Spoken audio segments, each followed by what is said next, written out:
Fileclass gives your notes a schema. Let's start from an empty vault.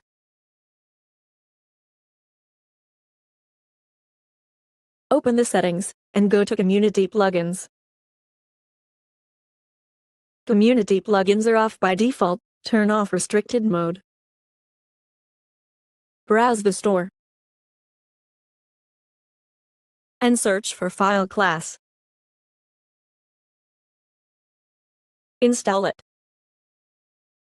and enable it. Close the store. Fileclass builds on the core Bases plugin. Make sure Bases is on.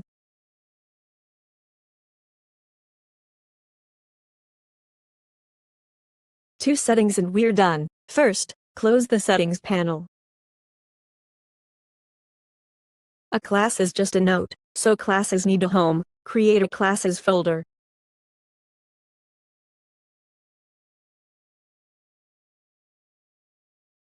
Open the settings again, and pick Fileclass. Point class files folder at classes. A note joins a class through one property, named Fileclass.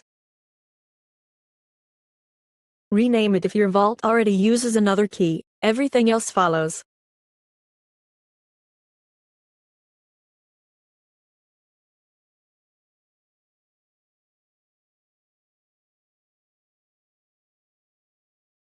That's the whole setup. Next, your first class.